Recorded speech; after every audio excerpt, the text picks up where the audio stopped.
Welcome to this City Council workshop that we have tonight, July 14th. It is 5:01 p.m. We have 5 of 7 members present. On this workshop, we have a few items. We have the Development Services Department budget presentation. Then we have Administration and Municipal Court. And then with any extra time, we can do any follow-up discussions as it relates to the upcoming budget. With that, Joes, I believe we'll be turning it over to you for Development Services first. And let's see if you can beat Robbie's record of slides at 86. I admit failure already. I think it's 16, 18? It's a small presentation. All right. Good evening, Mayor and Council.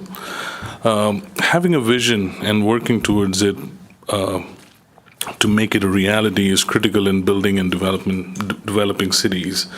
And if you all remember, our vision from the recently adopted strategic plan is to be a distinctive, safe, and highly livable community that combines the best of city and country living, including natural landscapes, quality public services, and a variety of local housing, shopping, and lifestyle opportunities. So the Development Services Department primarily is involved in the process of visioning and turning cities' vision into a reality over time. Our team helps in achieving efficient and effective management of growth and development through implementation of adopted master plans and development-related customer service. So the master plans are implemented primarily through effective administration of applicable ordinances, standards, and regulations. And in terms of providing customer service, we focus on assisting citizens and stakeholders in the development processes and providing support to the City Council, boards, commissions, and other city departments. So in a nutshell, it is all about how through our processes, through administrating our regulations and ordinances, how can City of Manvel develop into the best possible version of the community's vision while balancing today's needs and aspirations for the future. At the same time, building a team and operating as a team, holding on to the core values that we've adopted, which are quality, service, transparency, accountability, stewardship, engagement, and safety. In terms of our divisions, you can look at development services as a larger umbrella under which you have these 5 components or 5 departments or divisions. We have planning, engineering, GIS, permits, building, and inspections. The planning department offers professional input and services related to zoning, subdivision of land, and development standards based on adopted plans, planning best practices. Engineering department offers engineering skills and guidance to ensure infrastructure and private development is constructed to high standards and follow engineering best practices. GIS department is focused on providing access to location-based data by creating, maintaining, and analyzing data received from various sources through interactive maps and other formats, both internally as well as to the public. The permits department facilitates the whole permitting process for all the development and construction-related activity within the city. It ensures effective collaboration between internal and external stakeholders. Currently, our building and inspection services is provided through a third-party company. And this slide will show you the overall layout of department's personnel. We have Director of Development Services, myself. We have 2 planners. We have a senior planner and an assistant planner, Ellie and Jessica, who you all have met. We have, under permits, we have development manager, Jorge Rena, permit specialist, Laura Hernandez, permit specialist, Gina Rodriguez, permit specialist, Isabel Lam. Under engineering, we have an assistant city engineer, Matt De La Rosa, and GIS-related services staff. The GIS guru, so to speak, is Chen. And Safe Built is a third-party company that provides contract professional service. It's been providing the service since 2020. It's involved in building plan reviews, inspections, and additional support. In terms of the services that the department provides, we are involved in master plan coordination.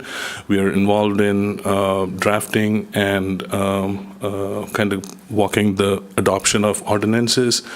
We assist developers and applicants on zoning-related applications, which is your SUP, your rezoning, the PUDs that come to you for final decision.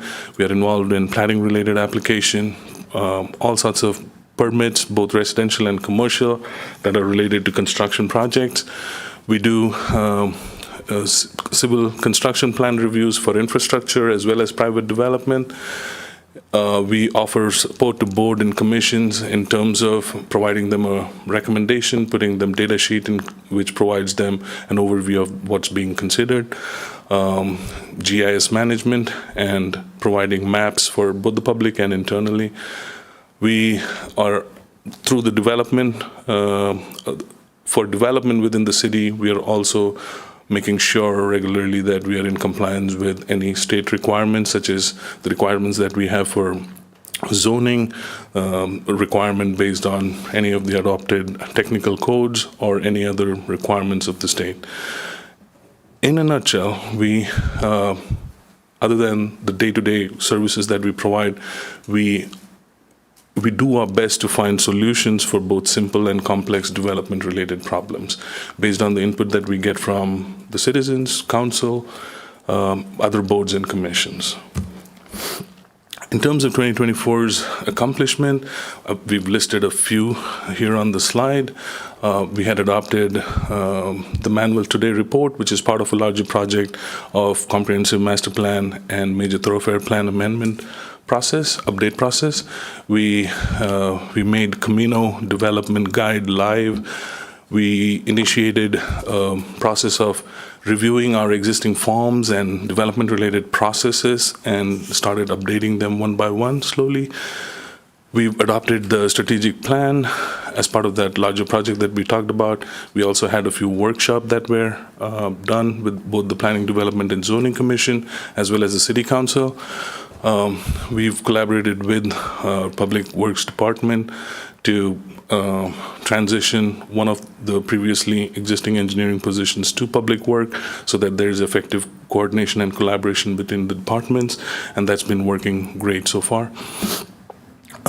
We have started providing regular development-related updates to PD&Z Commission and Council, which is a trend that we would want to improve and continue over time. In terms of ordinances, we did walk through the amendment of our subdivision ordinance as well as zoning ordinance to include some provision, and it was recently done, so I'm pretty sure you all remember. On the subdivision ordinance, the primary focus was to expand Old Manvel Townsite. On zoning text amendment, there was a focus on tree preservation and making some changes to the SUP-related requirements and updating the NAICS code. We did implement interactive GIS map on our website, which we call the development map. It's a map that tracks recent development activity within the city. It maps the recently approved certificate of occupancies, ground-up construction, recently approved plats, so that if somebody sees an activity out there, can go on the map, take a look to see what exactly is approved. And if you don't see one, there's a good chance it was not approved. So we put that in place. In collaboration with the Public Works Department, the engineers, both the engineers started an initiative for a street sign inventory. So that's one of an accomplishment that we have for this year. And finally, recently we've also started making updates to our GIS layers to make sure there's no broken links, there's no missing information or document. Then we were also able to, in collaboration and coordination with both finance and other departments, able to submit 2 applications. One was the TxDOT's Transportation Alternative Grant and the Local Parks Grant application through TPWD, which is almost final. We're going to submit it in the next couple of days. The next slide shows recent activity trends over the years. We track it from fiscal year 2021, 2022 through the recent one.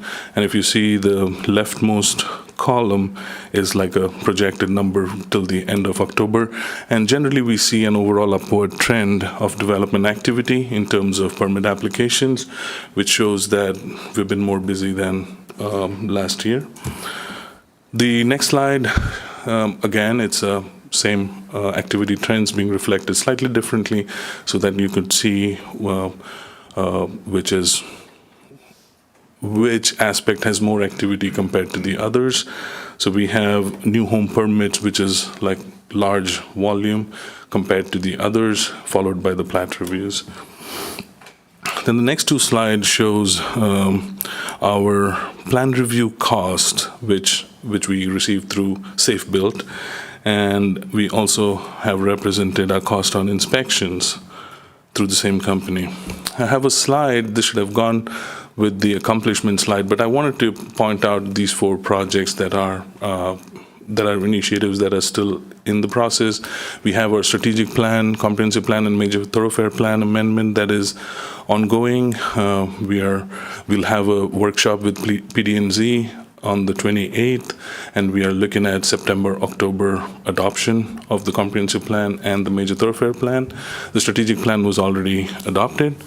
We did start a collaborative project with Public Works to track all the assets that we have in terms of infrastructure, and then also streamline the infrastructure acceptance process. I mean, those are things that come to you for acceptance, to make sure that the process is easy for all the stakeholders involved, and we're able to provide you all with all the information that you need. And also in the future, we are able to easily use all the information for the budgeting and maintenance and all sorts of things. And I also mentioned about the sign inventory. This is an initiative, again, collaborative with Public Works, where we go out and have an inventory, see what's missing, keep track of what's needed to be ordered, keep track of what improvements we need and things of that sort. Finally, we are also, and it's something that is time intensive and something that sometimes we have to put on the back burner, but it's a general look at operational review and update to make sure that the processes that we have are still effective, still reasonable. The ordinances that we have are still in line with the vision that we have and things of that sort. We've made significant progress on some of it, but it's something that we continue to do, and we'll take it further into the next fiscal year. In terms of challenges that we faced last year, like the previous years, volume and the pace of work versus staff time is one of the challenges that we have, which kind of point towards need for few additional personnel. We experience a need for updated master plans, which we are already working on a regular basis when we go through rezoning applications and we get into certain specific projects where we look for answers and we are like, it's time to update the plans or it's time to finish the project.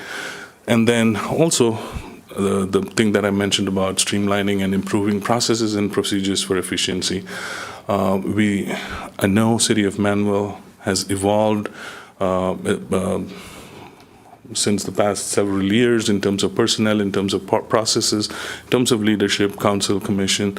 So as we have these transitions happen, we have to make sure that our activity is aligned with the vision, like I said in the first slide, making sure that we are working towards making the vision a reality. Finally, need for updated regulations. Things are evolving from the state's perspective. Market demands are changing, demographics are changing. We have to make sure we are proactively tracking all of that and making sure that our regulations are up to date. Again, and that also ties to the fact of volume and pace of work versus staff time. So those are the challenges that we faced last year. However, collaboration and teamwork helped greatly, so we survived so far, and I'm pretty sure we'll do well in the coming days as well. In terms of personnel and other requests, we are requesting a building official, a graduate engineer position, engineer technician position, and a GIS technician position. I'd like to go back to the first slide. We do not have an in-house building official. That service is provided by a third-party safe build company. Having an in-house building official is very critical in being able to make some of those decisions that we need to make, and it helps effectiveness of the entire processes. There can be things done proactively rather than having to find a solution to fix problems.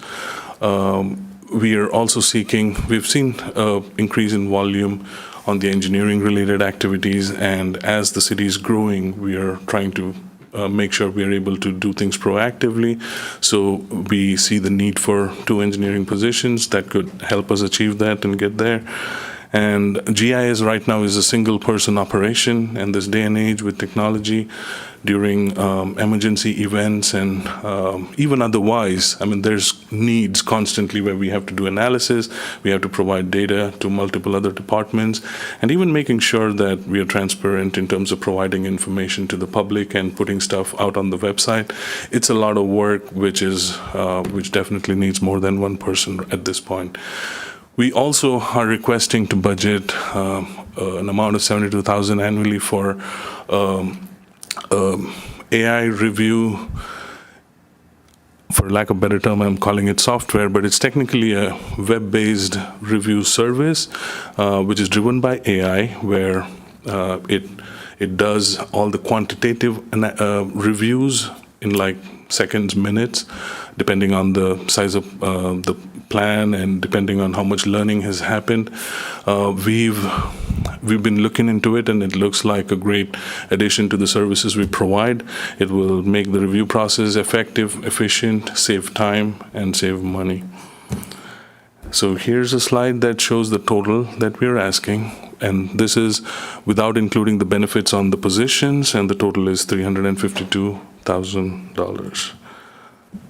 Thank you. Thank you, Joe. Appreciate that overview. Council, we'll open it up for any comments and/or questions. Would anybody like to start? I will. All right, we'll go with Councilman Oplager first, and then I'll follow up after you, sir. Thank you. Joe, thank you. Great presentation. I guess because I'll start right here where I'm looking at the building, the request of building official, would they not need a vehicle as well? If we get their own inspector, would they not need their own vehicle as well? So we are not requesting a inspector for, so to speak. It's a building official position, and the department right now has a vehicle. But that's a great question and input. I did not think about it, to be honest, because we were thinking about the building, since most of the services would still be provided by Safe Build, and the building official would be in a position of coordinating. And currently we do have a vehicle and as needed, the building official should be able to use that vehicle, is what we were thinking. But that's a good point. I'll continue. Well, yeah, because it seems like they would be needing to get out in the field somehow, right? Just a thought. I agree with the software. With processes like we have, the devil's in the detail, right? And if you're not having somebody keep up with it and make sure we're in tune with change, Yeah. And if there's some way to do it, if it sounds like that can be done rather efficiently, God, I would certainly try to kind of get that on the list. I saw it on so it's an assistant engineer in the org chart. Is he the engineer? Assistant city engineer, right? Is Manager Dan our engineer too? Are you our engineer in the org chart here? Dan's our city engineer. There's an assistant engineer, right? Yes. So I guess my question is, is there a thought ever to make that we're moving up, right? Yes, sir. Certainly, that's the idea. Is that we're building up, leadership, experience, and whatnot, getting them the chance to review plans, see projects in real time, and certainly my hope is someday to hand the city engineer portion over to Right, but you another provide human being. oversight, Sure. but I mean, eventually, Absolutely. his group, we need to continue to grow, right? Okay. And I would like to just add one thing to that. So, and that's one of the reasons why I mentioned that our department has evolved over time. And I'm sure you all remember there was a time it was a one-person operation, then it went to a two-person operation. And then we are at a point where there was a thought that we have to have an engineering department or division, and it sits under development services. But like I said, at the way we are evolving and at the rate at which we're going, we got to an understanding that, okay, we have our city engineer, who's also our city manager. We used to have two engineering positions. One was the assistant city engineer and one was the associate engineer position. Right. And then Public Works, based on their operation, and it felt like we might want to have one of the engineers go to Public Works, one stays on the development side, and our city engineer oversees it. So that's where we are, but moving forward, at some point, we may get to a point where we may have a separate Public Works department and a separate engineering department, maybe outside of development services too. We don't know. But right now, what we are looking at is having development services have a set of engineers who work under the leadership of our city engineer, and Public Works have an engineering component that works under the leadership. All right, one more. Then the GIS, that interactive, that tool I was looking at the other day, actually showed Manager Dan. It's a really neat tool. Congratulations. You guys doing great work with that. And clearly, that's another tool that if somebody needs to keep up with it, we're going to have to really look at that hard. But yeah, it's very Absolutely. nice thing. Thank you. And that was all Chen's hard work. And the version that you see is like after several reiterations and several, looking into several things, we arrived at what we arrived at. Thank you, Councilman. Joes, thank you for the great presentation. A few questions and comments. One, I really like the AI tool. We've talked about that. I'm a big fan of it. I'd be very interested to see what the ROI would be on that, because that is a lot of money, $72,000 annually. You have to train it and put together the model based off of your building standards. But we see it a lot where developers and builders, they use you guys as a QA department. They submit half-finished work because they want you to do the auditing of their work up until that point, and that's a waste of time, and that's a waste of the taxpayers' dollars. So while $72,000 might seem like a lot, it protects your time and it augments that work. So I just would like to see some metrics around that if Manager Dan decides to include that in the budget. For the GIS technician, how often is Chen publishing new GIS layers? Is that something where she's going in daily to do it multiple times a day? Wondering how adding another GIS tech would help us be more efficient in what we do. So every day there is GIS-related work that she does. Sometimes, and the volume changes. Sometimes the bulk is updating the layers.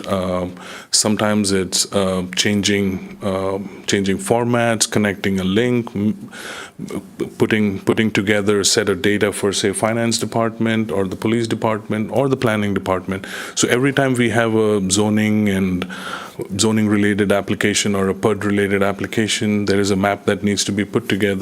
We need to go out and figure out how many properties are there, verify the numbers for the noticing. All of that's done by Chen. And then when we have, it's critical whenever we have an emergency event, if there's a shift situation that comes into place, not having a support staff can delay things and make things difficult. But in terms of regular day-to-day, yeah, there is enough work where she has to manage things, prioritize, put things on back burners. And we've seen instances where we had to push and somehow manage to get multiple things done, and we really felt the need for another staff member. Sounds good. Thanks, Joes. For the GIS technician, I know we use Esri, correct?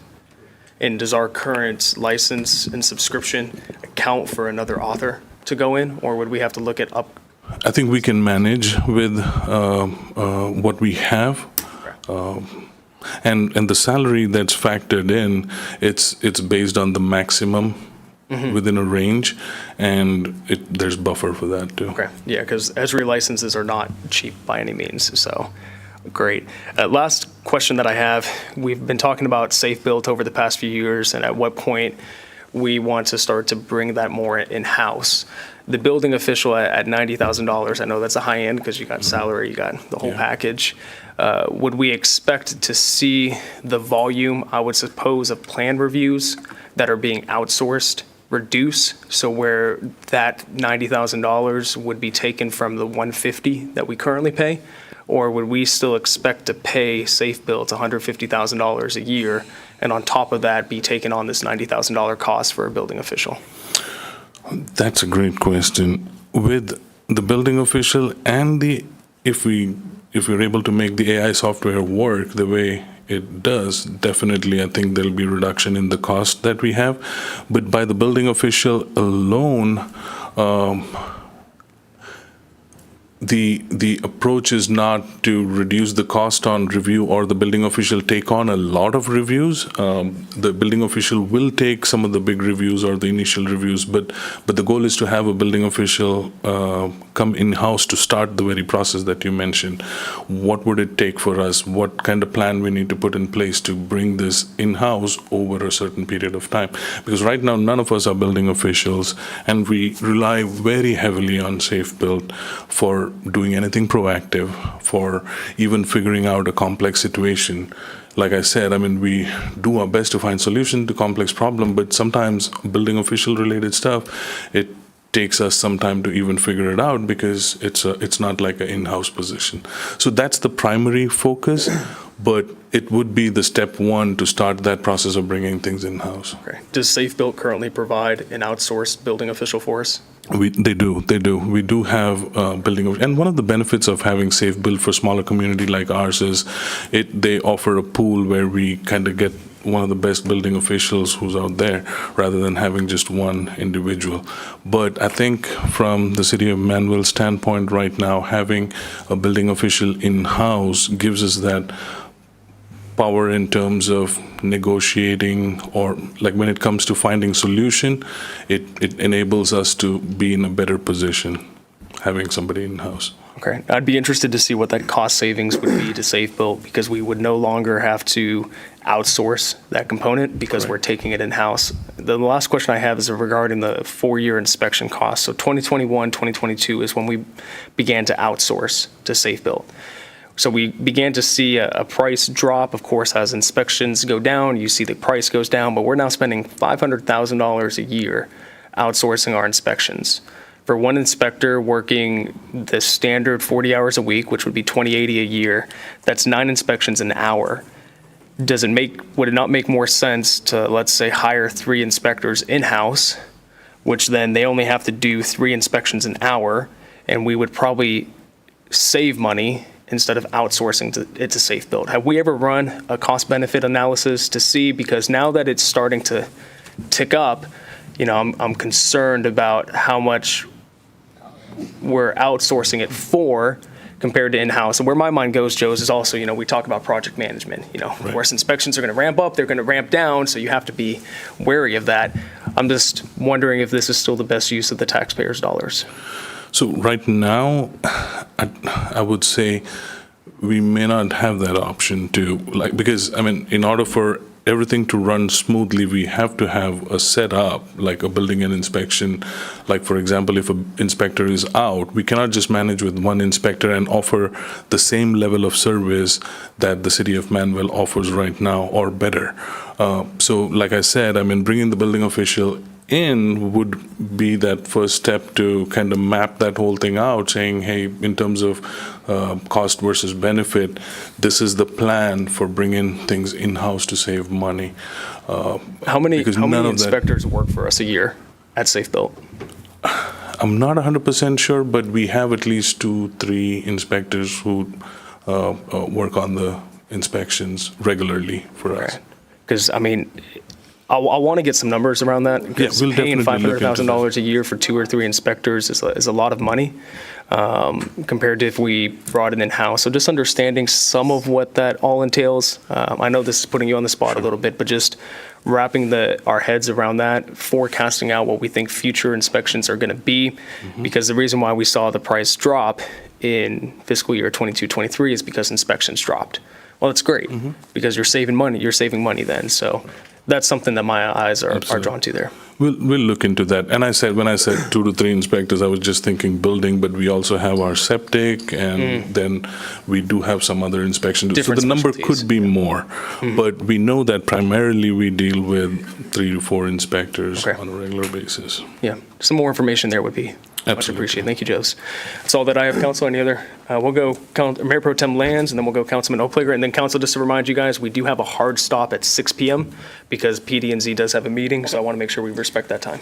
I just want to echo right off what the mayor said. That was what stands out to me is the building official and Safe Built. Is one going to counter the other one? And we just discussed that. I get that. So right now, who is acting as our building official that we do not have? I mean, is that something you're doing, or who's doing that? I'm not doing it's a service provided by Safe Build. We have Scott, who's our primary inspector, and then we have other individuals who have the credentials to fill in his spot when he's out. Okay, and I do like the idea. I mean, if we could stair step into it over the course of the next few years with 2 or 3 employees and getting away from Safe Build altogether, I think that would represent the city better. You know, being a little biased. Another question: have you seen any preliminary thoroughfare plan drawings?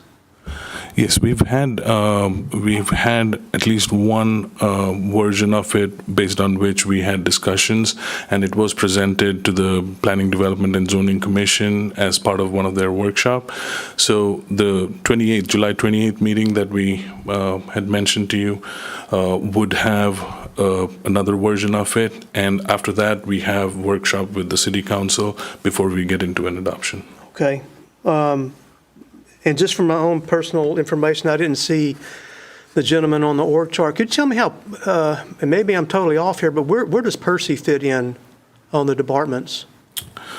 So that's, Percy used to be associate engineer under the engineering division in development services. Like when we said we collaborated with Public Works to transition Percy onto Public Works side. So Percy would be under the engineering that Robbie presented last time. Gotcha. The whole initiative was based on, now Public Works also has engineering needs, Sure. like needs a set of engineering eyes to look at stuff, and all the time it would have to be like come to development services for it. And it got to a point where we all, when we brainstormed it, felt like it might be better for one of the engineers to be on the Public Works side. With Percy's experience, his skills, his aptitude, it made sense for him to transition. And he agreed, Robbie agreed, Dan saw value in it, so we made that call. Okay. Was he transferred this year? Yes. It was early this year. Okay. Thank you. You're welcome. And just to add, I mean, when you mentioned that it makes sense to transition to everything in-house, that's our goal too. Sure. It's just a matter of figuring out when and how. And I think having somebody who has that expertise and experience, who's seen the ins and out of the building inspection world in-house would be the first step. Because right now, we can all just guess and kind of shoot in the dark and figure out if the plan works. Thanks, Joseph. If I could just add to that a little bit. So in a way, the building official is kind of the plan and permit wrangler. So, you know, all the permits and the inspections are very just one-dimensional whenever a third party is doing them. You know, they do the inspection, they move on. They do the inspection, they move on. But we don't have someone that can sort of, especially like a big project, a church or a school or an HEB, where you need to see that whole project, you know, beginning to end. And that's where the building official, I think, will really help us out. Because Jorge kind of touches it a little bit. Joe's touches a little bit. Heck, you know, Robbie's team. But almost a project manager, so to speak. Sure. Yeah. And also add to the proactively kind of fixing things. Hey, you've been doing inspection this certain way or this sequence. They would be able to spot issues and problems sooner and in a better fashion than us, who are not in that 100% of the time. We need someone that knows the drawing as well as the chief knows the police station drawings. That's on the next slide, is moving chief over to the building official position. Councilman Bonner? Well, y'all answered most of the questions that came up. I was concerned about the going in-house with the inspections. I see that, and one of the things that doesn't really show up on our crystal ball yet is at some point, home inspections are going to start declining and commercial is going to start increasing, which is going to be multiple times the amount of work it takes to do a commercial inspection than it does to do a residential, I think. So I don't want us to wait to have these couple of people that are starting to learn the process and how to make everything work. I see bringing the building inspector on sooner than later, because that could cause us multiple problems if we're not ready to do commercial inspection when that takes off. Other than that, y'all answered asked all my other questions. I apologize for being late. No, that's okay, Councilman. Thank you for being here. Any other comments or questions? We'll go Councilwoman Sarmiento. The Councilwoman radio show I used to listen to. Anyway, couple questions. A lot of questions. The math wasn't mathing, so I had a little calculator here, but now it's mathing. Okay, where do I start? Question about the building official. Is this a person that we can have simultaneously do inspections as well, or not? Yes, building officials usually have the credentials to do inspections. Okay, so that would be a great way to bring in-house those inspections to alleviate, I would say, the $500,000 we're spending. So I did the math roughly, it's between $25 to $30 each inspection that we're doing. Is that only residential, or what are we inspecting? Because it's 19,000. So that whole number is based on all the inspections that we've had within that time frame, which includes your like septic, your electrical, your plumbing, your final inspection, your planning related all sorts of inspection. And these are on both commercial and residential? These are both commercial and residential. So for each one that we have an inspection done, is it a flat rate of $25 each? Or No. $30, or how are we paying that? So like, you all saw the schedule of fees sometime back adopted like this. No, I'm not saying that I'm like, you I need to can't remember. remember that. No. What I'm saying is like the schedule of inspection captures the specific rate for each type of inspection. Okay. And it's not a flat rate. It can change, it can vary. So, and that's another thing, like if you have 100 inspections, year 1, year 2, year 3, your cost could be different. It doesn't necessarily have to be the same. And depending on what volume of what kind of inspection happened each year, your cost could be significantly different. What determines the significantly different? The cost for each inspection, because the inspection cost is different for different types of inspection. And each project may have, same 2 projects could have different number of inspections on it. Gotcha. So. Okay, so the average, based on what I'm looking at, we spent $500,000 this year for roughly 19,567 inspections, right? Last year, we only had 14,000 inspections, and then 16,000 the year before. And then we had 21,000 in 21-22 fiscal year and paid roughly the same amount. So I'm just trying to understand, because it looks like this is the biggest ticket item on here. How can we mitigate that, right? How do we reduce that cost? How are they billing us for that? So you're saying it's like a sliding scale of a fee. I guess you buy in bulk, you get a better price? Is that how it works? No, the way it works is like they have a rate for inspection just like we have the fees. Okay. And depending on how many inspections happen, they charge us. And then we look at it on our end to make sure everything checks out. How do we know that they are being efficient with it, and that we are not just being overbilled or overcharged? Like, who's auditing So we have. these 19,000 inspections? So in terms of making sure the inspections are done, I mean, we can always use MyGov system where inspection is created, inspection is resulted, and we do have the applicant or the contractor who's in between to make sure that these inspections happen, just comparing those numbers. And it's that we have development manager Jorge Reyna, who primarily does that, and in his absence, or sometimes I collaborate with him. Gotcha. Okay. But these inspections, in other words, for each time we order an inspection, there's a cost to it, Correct. right? Do we know, this is probably a wild question, but do we know how many of these inspections are failed the first time around, and then we're having to go back again to re-inspect them that are costing us more money? It's a good number. I'm sure. I don't have that number off the top But of my head. it's if you could give me a wild guess on what the percentage is of these inspections that are repeats because they failed the first time. I don't even want to take an attempt on I'd that. like to know that But what I would because- like to offer, though, is we do have an inspection cost, but at the same time, we charge the contractor too. So when we are having this discussion on it's a big cost on us, but at the same time, we do charge a fee for inspection as well.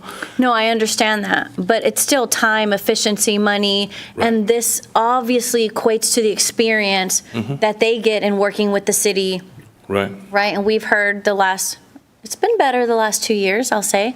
But previously, that was a big situation, right? It's like getting an inspection is brutal with the city. Working with the city is hard. We get rejected every time. It's like they come back. So I understand that. The reason I'm asking these questions are because it looks like this is one of the biggest ticket items on here. Right. And if we're looking to hire a building official that can simultaneously cover this, realistically, what are we looking at with the building official and their capabilities?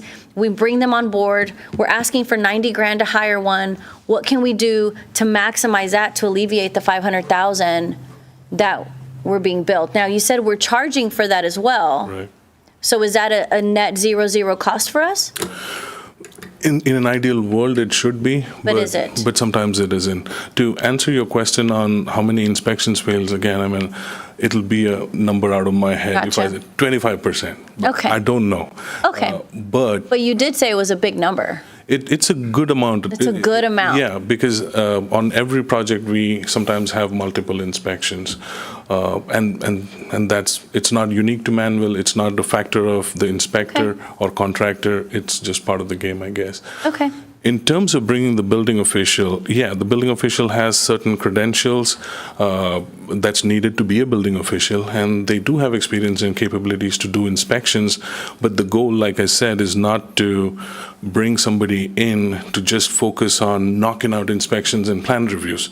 The goal is for the building official to come in and accomplish what y'all are asking me, like what's the plan to bring building and inspection in-house? How do we manage that? Is there anything broken in how we are doing things right now in terms of how the inspections are happening? Can what's happening right now be more effective, more efficient, more cost-saving?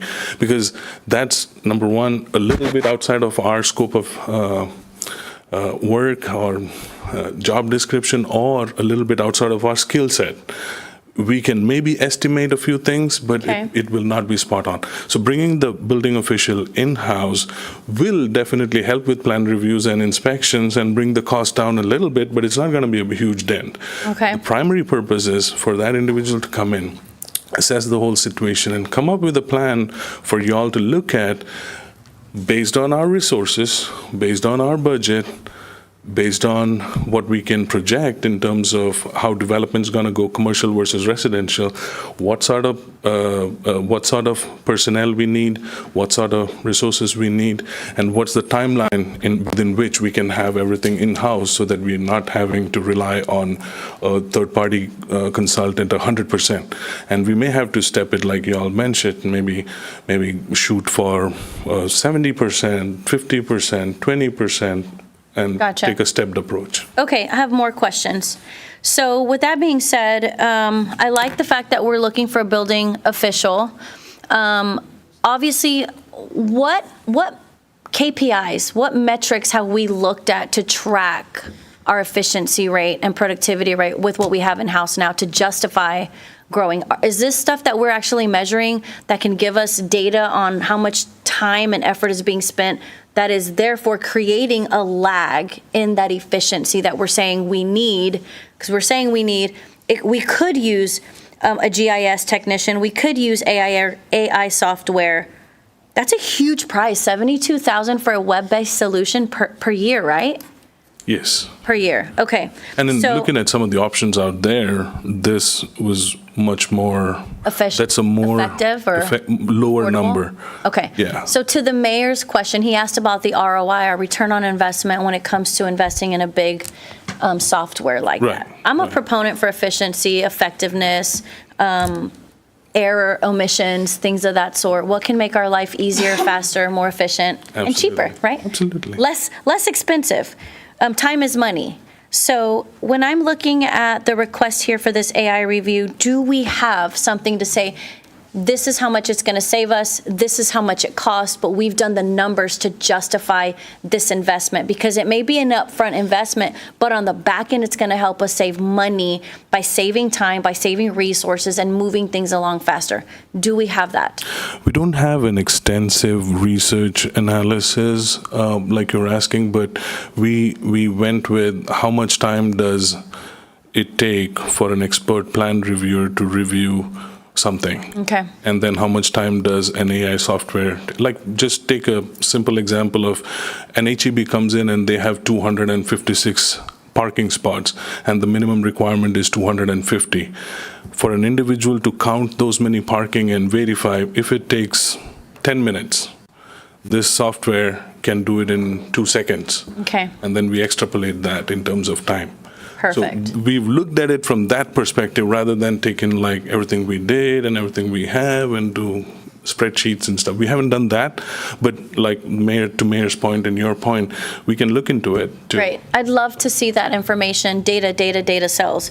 Secondly, did we look at different AI softwares that have this capability? So I did look at a few options. I did talk to a few communities who are looking into it and who've subscribed to Okay. some software type setup.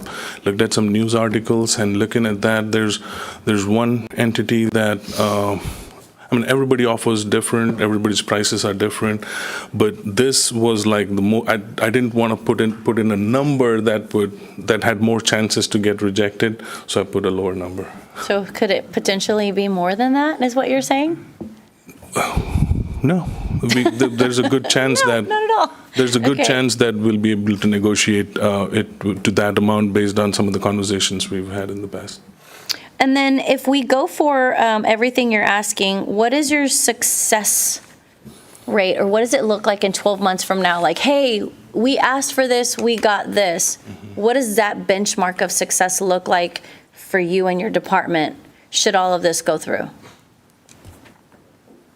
If all of this, I'm If not we sure if I approve this and you understand. get all the requests that you're asking for, paint a picture of what that success looks like for your department in 12 months from now. So we will be able to do a lot more things proactively to make Okay. sure we'll take our level of service in terms of customer service provided to the Keyword. public Love that. all the way up to as close as possible to 100%. So what you're saying is that by doing this, we directly impact the service and the experience that our Correct. community receives when they engage with us when it comes to building That is correct. all the things that come with development services. That is correct. Just to give you an example, every individual right now on the engineering side, so if we have our assistant city engineer, if he's got assistance in terms of taking care of certain miscellaneous permits, certain planned reviews, he's able to focus on how can we make our regulations streamlined to follow best practices, how can we improve our process to make sure there's no delay on things of that sort. Okay. So having that, we'll be able to step up our level of service. Okay, thank you. And then I have more questions, but we're short on time, so I will ask you this. If I know this is your wish list, and you probably were told to, right, we go in and we ask for more, hoping to get somewhere in the middle. If today you could walk away with the top 3 requests which ones of those would be your biggest priority? I wish this was just my wish list, but this is this is a trimmed down version of the wish list. To name the three, I would go with building official, graduate engineer, GIS technician in terms of personnel, and reviews. And I would negotiate for the review software. For the review software. Okay. Thank you so much, Joes. Thank you for the amazing work you're doing. Thank you. I appreciate it. Thank you so much. Okay. Thank you, Councilwoman. Councilman Rossi Knox, do you have any questions or anything? No, two people already asked my questions, so I'm good. I'm not going to ask it again. All right, thank you, Councilman. Joes, thank you. Fantastic job. And to Safe Build, if they're watching, we do appreciate their work. They've provided a great level of service to our community, and the discussion about price is not indicative of the quality of work that they produce. So please pass along, Joes, our appreciation to them for all that they do. Absolutely, Mayor. Thank you. All right, Dan, Tammy, do we have time here to at least knock out a few of the other ones? I think, Tammy, you talk fast, so we can get through it. All right. And then council, for the sake of time, what we'll do is if there's any questions that we have for Tammy or the team, just kind of follow up outside of this meeting. And then there will be time once we actually get into, once the budget's presented, to have more conversations. So Tammy? Mayor, in interest of time, Tammy, just cut the zero turn. Let's not ask for the zero turn lawnmower. Yeah, no mowers for the city Well, secretary. listen, you just ruined it. I was asking for two. Just kidding.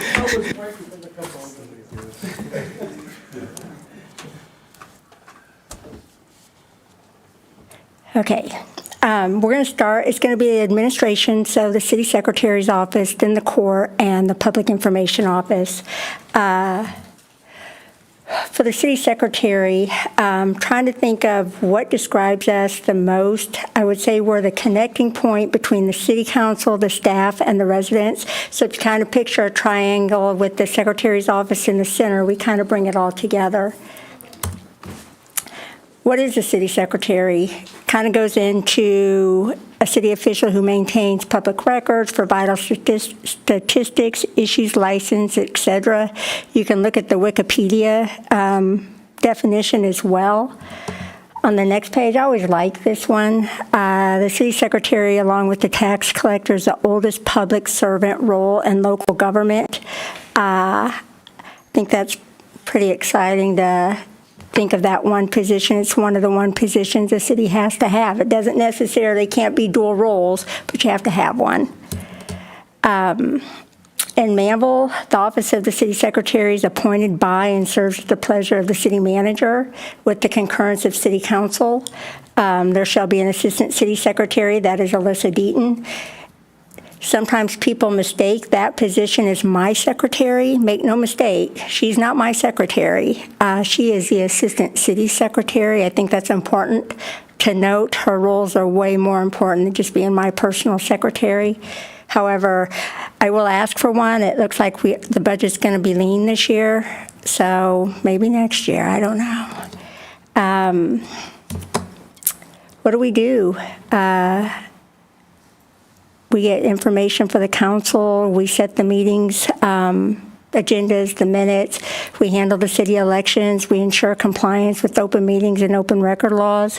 Records management officer, public information request, publish and post all legal notices, certify alcohol permits, handle right-of-way abandonments, process liability claims against the city, accept petitions, subpoenas, and lawsuits on behalf of the city, maintain the code of ordinances, home rule charter, administrative policies, master fee schedule, and city seal, training, receptions, and various city events, and handle boards and commissions management. As a key resource in all areas of municipal government, the city secretary must remain well-versed in law and regulatory updates to ensure effective governance compliance. The importance of the role of the city secretary can best be described as invisible when done right, unmissable when it's not. So don't underestimate the importance of the city secretary, because when something's not done right, it can be quite drastic. Divisions of the department, we've got municipal court. That's Megan, the court administrator, Joetta Watson, the court clerk, Yolanda Royston, the court clerk, and Jordan Parker, our newest court clerk. Public Information Officer Blake Cyphers, and then, of course, the Assistant City Secretary, Alyssa Deaton. For accomplishments, there's been 59 meetings to date this year. That involves the City Council, Planning, Development, and Zoning, Manvel Economic Development Corporation, 0 Animal Advisory, but we have 3 scheduled before the end of the fiscal year, or the end of the calendar year, I'm sorry. Parks and Recreation, the TERS 3, South Manvel Development Authority, Zoning Board of Adjustment, Capital Improvement and Advisory Committee, and the Building and Standards. Other duties, open records to date, there's been 185 police open records and 148 city open records. Published notices, 42, 1 RFP published, 30 ordinances adopted, 34 resolutions, 4 TABC certifications, 7 insurance claims, and then the 2 elections.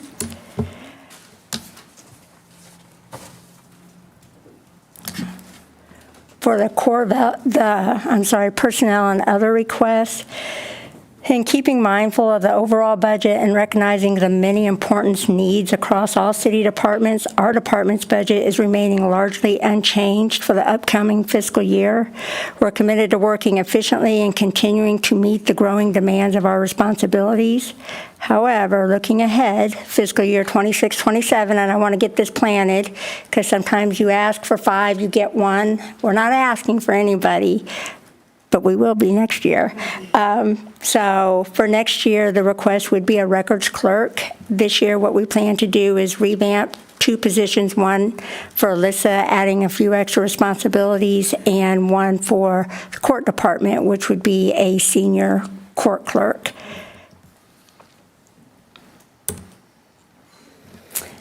And that's the end of the administration city secretary side. If y'all are ready, we'll go straight into public information.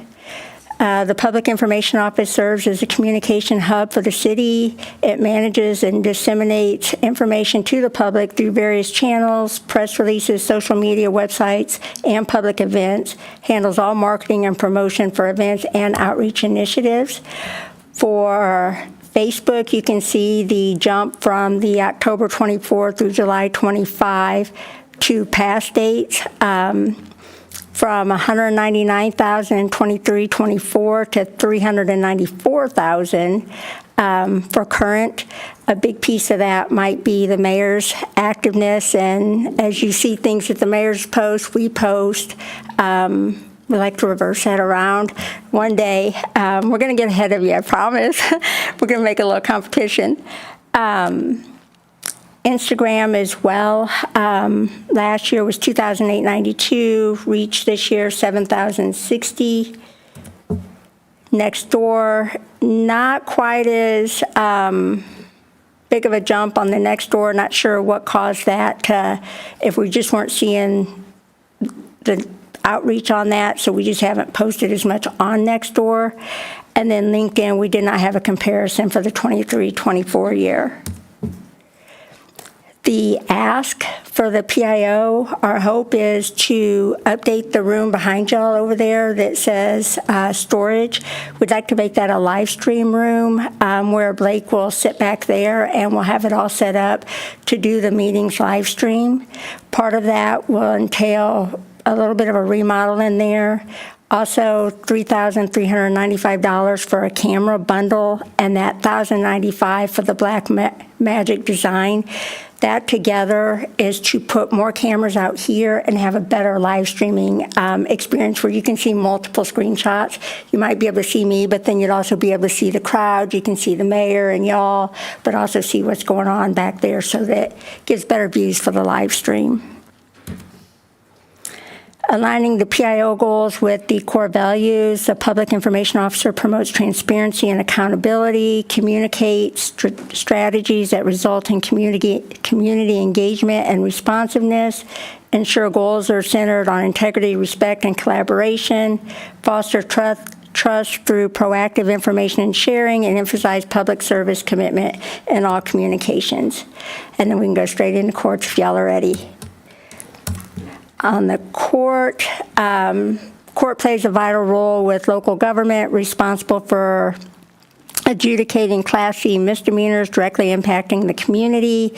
The primary objective is to resolve cases promptly with impartiality, ensuring due process and fairness for all parties.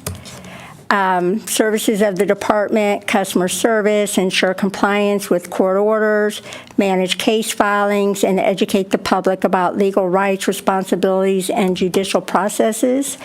Right now, we've got the court administrator and three deputy court clerks.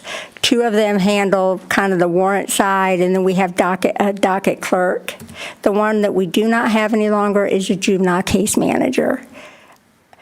For challenges, of course, these challenges are the same as we faced in '24 and the same thing that we're facing right now. Still the rapid growth, the teen court program, prosecutor time, community outreach, spatial limitations, and time constraints.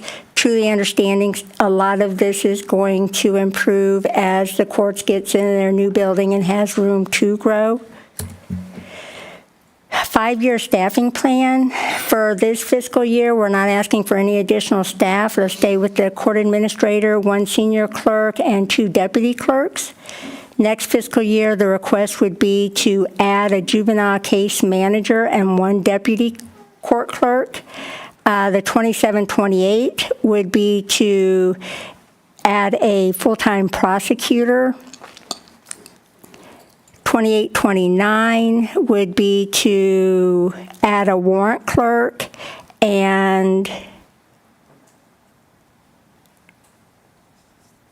a court operations clerk. And then in 29-30 would be to add a chief court clerk, which would kind of be like the assistant court administrator, as well as one more deputy court clerk. And then as for the judges, when it'll be time to bring on a full-time judge, that'll be up to the council, so we don't have that in there. All right, that's everything. All right, thank you, Tammy. Council, if you guys have any follow-up questions, please make sure to get with Dan and Tammy. We'll talk about this at a future meeting. Tammy, you did a great job covering a wide range of topics in such a short time. We appreciate that. Thank you. Dan, we have our next council meeting on Monday, and at that point, who should we expect to receive presentations? The last 2 departments, personnel and finance, will be next Monday. Yes, sir. All right, and personnel, that will include city manager's office, legal, HR, IT? Kind of just handled admin. There really weren't any asks this year for admin or legal. Okay. Sounds good. But yes, it will include IT as part of personnel. Sure will. Perfect. Yes, sir. Thank you, Dan. All right, council, with that, any remaining comments and/or questions before we turn it over to PD&Z? I have a comment. Congratulations to Tammy for winning the Women in Leadership Award. That was phenomenal. As a fellow proponent for women in leadership development, it was not a surprise at all. I think it was long overdue, but just major congratulations for winning that award. You represent us all, and you are the greatest. Thank you for what you do. You're here. You're here. All right, council, I will make a motion to adjourn. Do I have a second? Second. A second from Councilwoman Sarmiento. All those in favor? All those opposed? Motion passes unanimously 6-0.